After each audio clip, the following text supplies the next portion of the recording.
I think Africa is a much more dynamic space in customer experience than many other parts of the world, because companies realize that they are already competing on the basis of customer experience, and just doing the basics is not enough.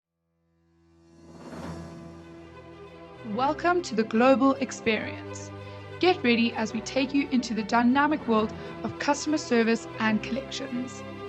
You will gain access to the secrets of success in the world of customer and employee experience through conversations with keynote speakers, industry mavericks, and CX and debt collections experts and influencers. Let's get into it.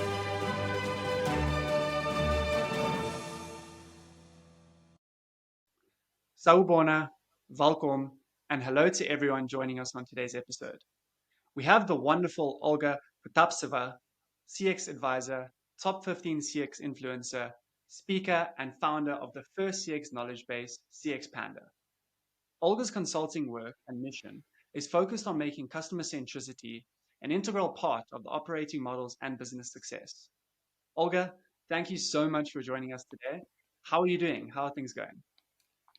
Thank you for having me, Bryce. It's great, wonderful to be here. I'm really looking forward to our conversation.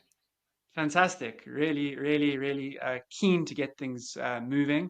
I've already seen like a lot of your work on LinkedIn. I've had a look at CX Panda, and really loving the output that's coming from the team and from yourself. So couldn't be more excited about having you on. Thank you so much. Brilliant. So maybe to get the ball rolling, I'd love for you to tell us a little bit about yourself, about CX Panda, and about the work that you guys are doing. Sure. So my main focus for the last 5 years has been working in my own consulting company. And prior to that, I used to head up CX and insight functions for various companies, predominantly in financial services in the UK. And as a CX practitioner, I always thought that it's very important to make CX part of the business. We should avoid looking at it as a separate function. And the funny thing is, we always said in our industry, we should work ourselves out of the job. Right? We shouldn't exist. If the entire company was customer centric, then that's the win. That's what we want to achieve. So in my consulting practice, I really focus on creating those customer informed operating models where the customer centricity penetrates all functions in the organization. And CX Panda was created to help with that, so that professionals interested in customer centricity could get relevant knowledge quickly and easily and progress towards implementation. Okay, fantastic. And quick question, do you find that there's a differentiation between customer experience and customer centricity? Or would you say customer centricity is an aspect of customer experience? Well, they're definitely part of the same discipline, but if we are clear on definitions, customer experience is the perceived quality of interactions by the customer throughout their journey with your company, from the very beginning to the very end. And customer centricity is the way the organization takes decisions, taking customer needs as the core leading principle in their operations and decision making. I see. So it's the customer experience is the external, the customer centricity is the internal. It's the Customer way we make. centricity is how do we make customer experience great? Yeah, okay, fantastic. And I was hearing a lot that obviously I'm assuming like ensuring that customer experience is maximized comes from, as you say, not making customer experience one subset of a company, but it is integrating that customer experience into the DNA of how the company's run. Would you say that's more along the lines? And then like where do you start with that? Good question. Having leadership buy-in always helps.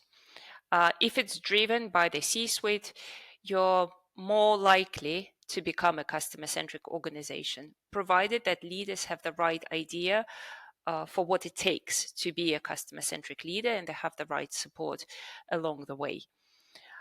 A good place to start would be understanding who your customer is and what is it that they need. And I usually work with large organizations. And let's say if you are a global pharma company, who's your customer? Is it a healthcare professional? Is it a patient? Is it a regulator? Is it the person who signs the contract? So that there are many aspects to customer centricity, especially in B2B. And having clarity on the customer, on their needs, and who you are and who you are not for your customers is a really good place to start. Okay. Okay. So having that customer persona mapped out from the word go and having clear buy-in, I guess, from the top down for who that end customer is going to, I guess, start the process to map out both a customer-centric model internally, which will then maximize that customer experience externally. That's right. That's a good summary. Fantastic. But I also doing some reading on CX Panda and the knowledge base you guys are creating. I believe this month is CX in Africa month. Is that correct? That is correct. Yes. Fantastic. So I'm sure there must have been a lot of learnings up until now on the different aspects of customer experience in Africa. Would you like to touch on a few that you guys have gathered over the past month? Yes, but just to be fair to the team and all of our contributors, we don't create the content ourselves. We can't pretend to be experts in everything. So we collaborate with some fantastic professionals and publishers in various regions and industries to help us curate the content. And then we have that content verified by a notable professional in that particular field. So I can't take all the credit, unfortunately, and sometimes it's really good learning for me as well. And Africa has been one of those. Even though I'm personally interested and fascinated by how African countries are developing, I've still learned a lot from CX Panda content. But to bring it to life, I'd like to tell you a story of somebody I met, and let's name him Kwame. And he comes from Ghana. He is quite young. He was brought up in an ambitious environment where his family valued education, and he worked really hard throughout his school years to get the good grades and to get into a good university. So he chose to specialize in tech, then went into a tech startup with a really dynamic environment, and they worked to develop specific software which addressed local challenges. And this experience as a software developer propelled his career, but he also wanted to understand the bigger picture and how software development fits into the business world. So he went to work for a bigger company in Kenya. And there his career is really focused on finding solutions and developing his leadership skills, even leading without authority at times. So he really likes the multicultural atmosphere. He travels a lot around Africa and appreciates what Africa has to offer in terms of cultural diversity and diversity of experiences. And Kwame got into customer experience because he works on complex projects. So he enjoys having this diverse outlook and understanding what is it that we can do for an individual and for the society through his line of work, through software development, which I also find quite unique in software developers. So his personal success is really a testament to how Africa is developing and some of the key trends we see there, which is young African consumers are becoming globalized. They have a lot of buying power, and often they are the household decision makers. We see that there are over 1.7 billion consumers in Africa. There will be by 2030, sorry. and the total consumer expenditure is expected to reach $2.5 trillion. It's a big buying power. In addition to that, they are very connected in terms of digital technology. Digital transformation is very fast. A lot of the times, there is no issue of legacy systems. So African companies can adopt the newest and the best, leveraging the experience from the rest of the world. We see development of mobile and internet services very rapidly, e-commerce, and more financial inclusion. And a lot of Africans lack access to traditional banking services, but mobile money services are very prominent. And I think that's the companies coming to Africa or working with Africa need to embrace and understand this, that there is a lot of great knowledge, great skills, like my friend Kwave. There is a lot of focus on self-development, and there is enormous growth in prosperity and buying power. Mm, mm.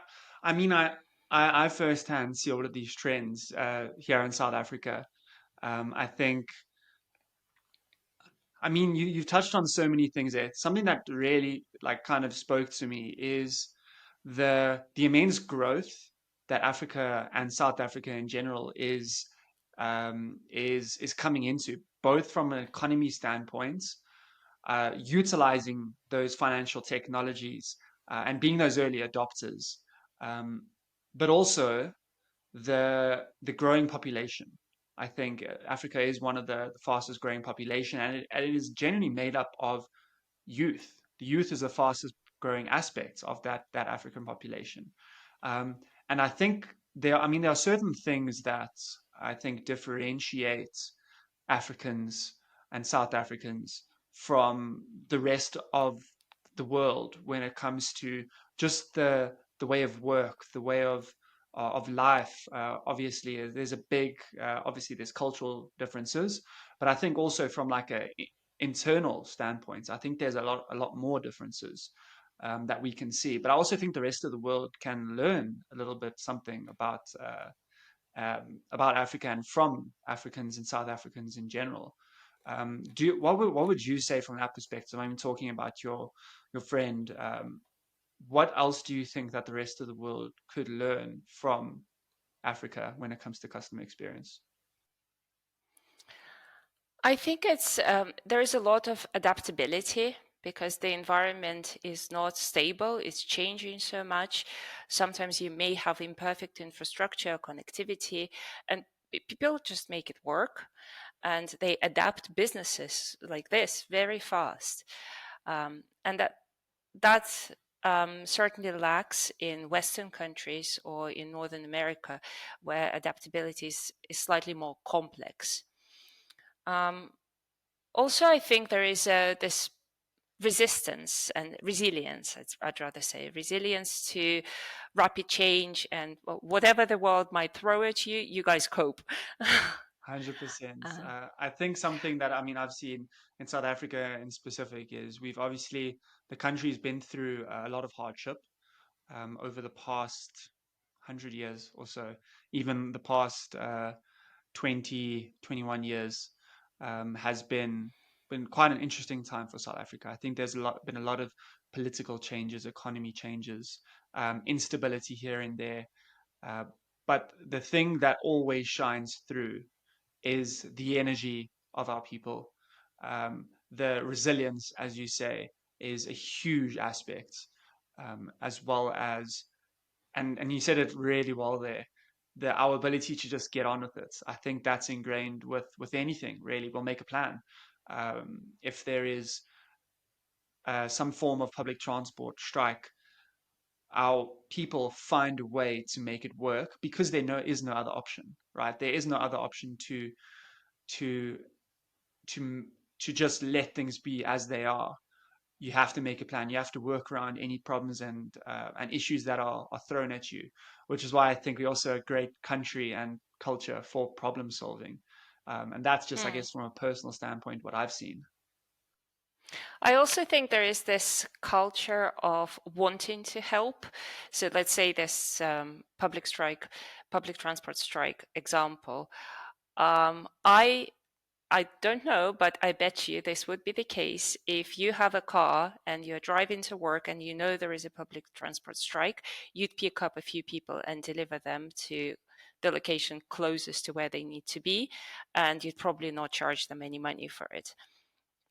And I think there is this wanting to do good by the society is what I always admire about South Africans in particular. It's not just about creating your own business or creating your own little family of 2 or 3 or 4. It's about the community and making sure that there is win-win for everyone. 100%. I think, I mean, carpool is very popular in South Africa. So if it's not public transport, using the public taxis or the bus to get to work, there is finding someone in your area that you can catch a lift with, walking through to their house, um, and and obviously getting a lift with probably three, four, sometimes five people in the same car. I think you spot on there. But I think also something that shines through is you said our South Africans' ability to help. I think often, I'll say Africa in general, I think there is that culture of helping without looking to receive. So being selfless in your efforts of service. I think we're a very service driven nation. Every all of our clients and tourists that come over to South Africa, the one thing that always comes through is how friendly the people are, regardless of if you don't know them. Often you'll be walking the streets. I found in other Northern Hemisphere countries, and you're not going to talk to a stranger. Like that's just weird. Like why would you do that? But in South Africa, we're very comfortable to talk to different people, to talk to strangers, to talk to foreigners, to tourists. I think it's ingrained in our DNA and our nature to just be friendly and communicate and talk with whoever, really, just from a standpoint of making conversation. That's right. And at the risk of offending all of my other African friends, Nigerians have the best smiles. All of the ones I know are such positive people, and as you said, in the face of adversity and instability, you'd think it's hard to maintain, but it's always a pleasure to be around people who just take it as it comes and they make the best out of it. 100%. Have you learned anything else in this past month on Africa? Like maybe any key differences that you're seeing from maybe an onshore customer experience perspective as opposed to an African customer experience perspective? I mean, obviously we've spoken about the we're happy to serve. The service is ingrained in the culture and the DNA. Um, but would you say there are any other key trends that you could possibly highlight? I think companies coming to Africa not only need to appreciate the culture and the differences, but also that it's a very competitive landscape, or it's becoming one. And the key differentiator is local customer experience. So, whilst global companies benefit from their headquarter frameworks and understanding at the global scale, they need to tweak and tune the experiences they deliver in Africa to the needs of the local population. And I think Africa is a much more dynamic space in customer experience than many other parts of the world, because companies realize that they are already competing on the basis of customer experience, and just doing the basics is not enough. And another trend, which I think we also see this in the Middle East, but in Africa, governments are now supporting the concept of citizen centricity and customer centricity. So, especially in the space of social responsibility and extending the experience beyond your little circle to communities. So there are plenty of grants and initiatives available at the local level to help companies who really understand that they need to create experiences for humans, employees, customers, and the society. 100%. I think, would you say that a lot of those campaigns or activities stem from a government funding level, that we're seeing a lot more government's expenditure when it comes to um, the deployment of customer experience across the country? I don't have the specific stats on this, but I think the government is certainly helping. And I also think that people, even small businesses, they're starting to compete on the basis of customer experience, even though they may not understand or realize or have the terminology to name it that.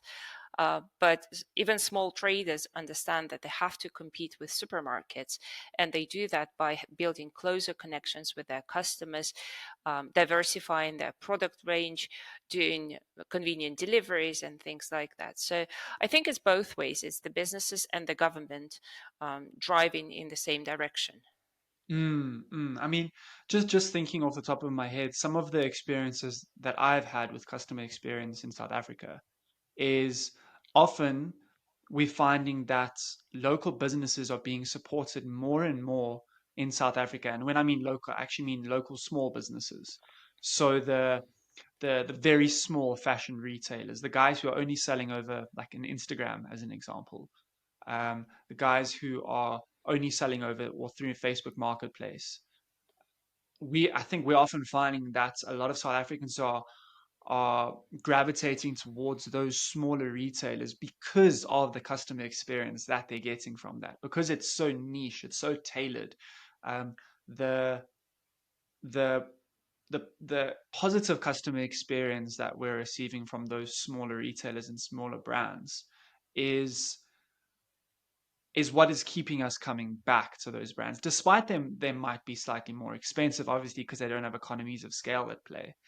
Um, but I think it is because those smaller brands treat their customers with such care because they can't afford not to. They can't afford to lose them. And I think if that mindset is used at a global scale, then I think the customer experience on a global scale will dramatically improve from that perspective. So that is certainly what I'm finding, at least at a South African level. That's great. Yes, that's really good to hear.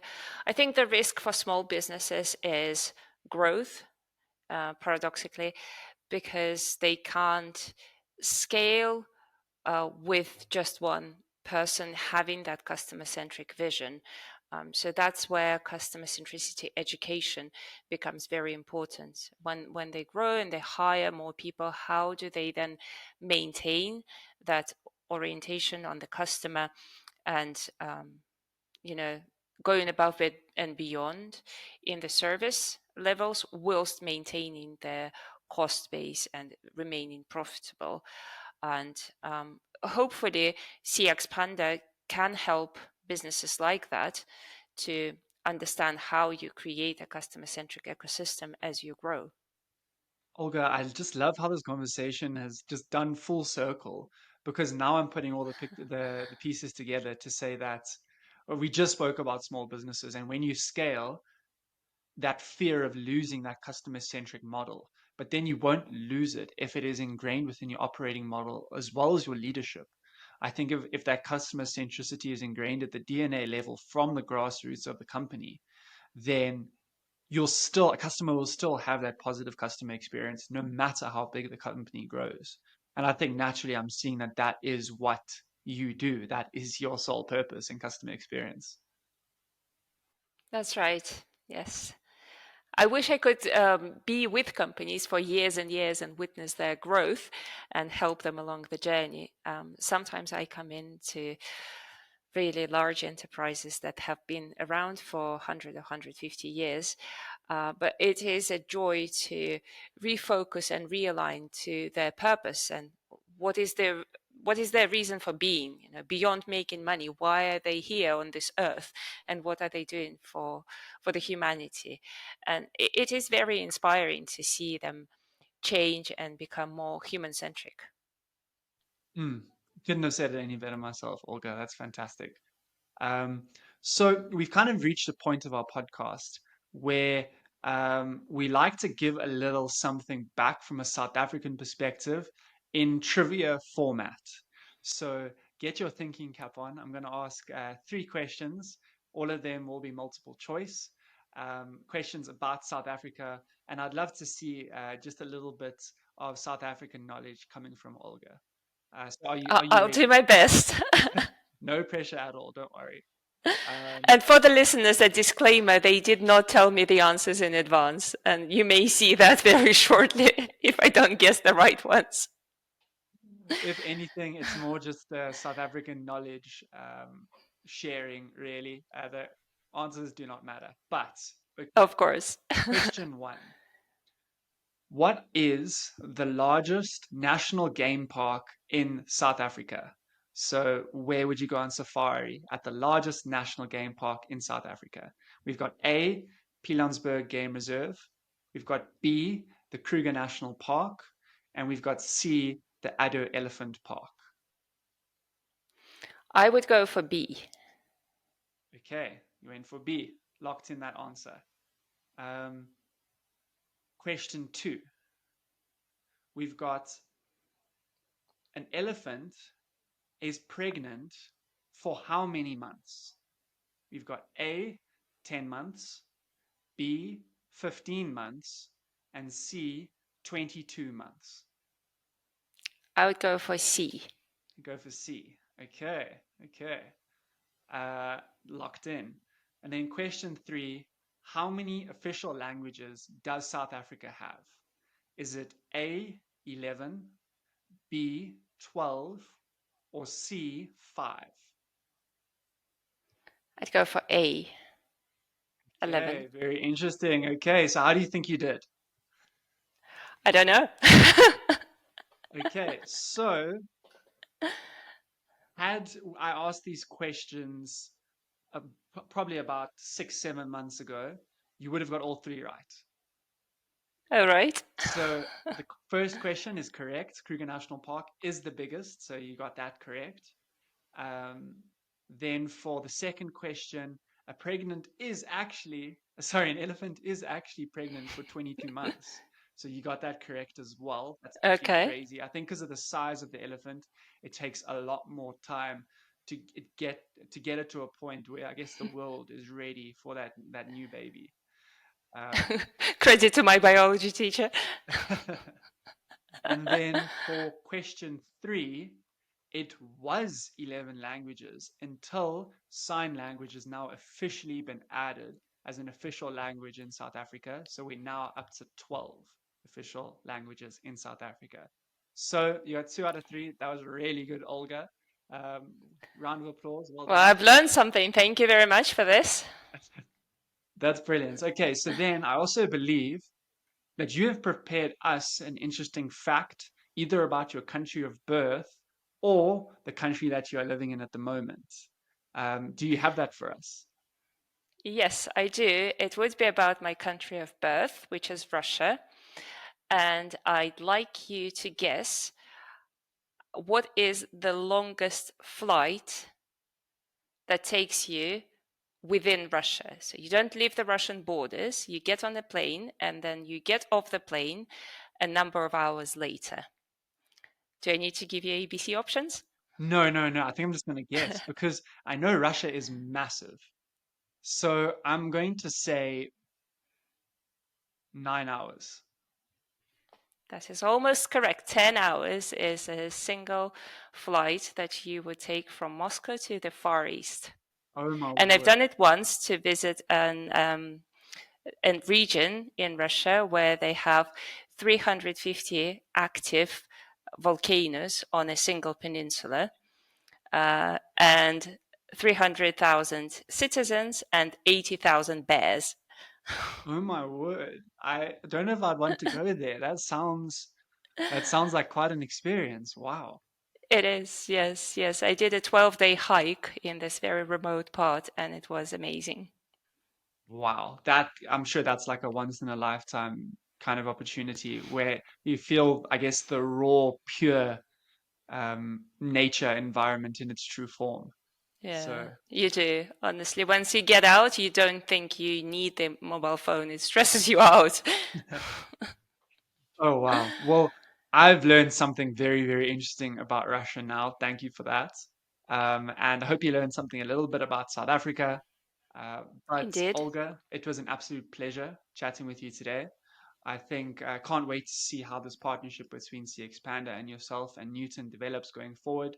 I think there are incredible synergies at play, and we can't wait to work together more going forward. I think I think when people listen to this episode, you will be able to find a piece of content that Newton did create on why South Africa for the CX Panda knowledge base, and we hope that that's only the first of many, so that we can do what we can to bring everything that people need to know about South Africa, some informative pieces of information for Olga, for yourself, and for CX Panda going forward, and help you work with us from a customer centricity perspective. Absolutely. I'm looking forward to this collaboration too. It's a very important and very dear region to my heart. I hope we'd be able to do more face-to-face education and helping companies grow in a customer-centric way. CX Panda is always there and free to use. We're very happy to have your fantastic video on it, and more than happy for anybody listening to this podcast to reach out to myself and Bryce, of course, on LinkedIn and have a chat. Brilliant. Thank you so much, Olga. It's a pleasure. Thank you. Thank you for tuning in. We hope you had as much fun as we did and gained valuable experience insights. Let us know what you think. Connect with us on social media and don't forget to like and subscribe.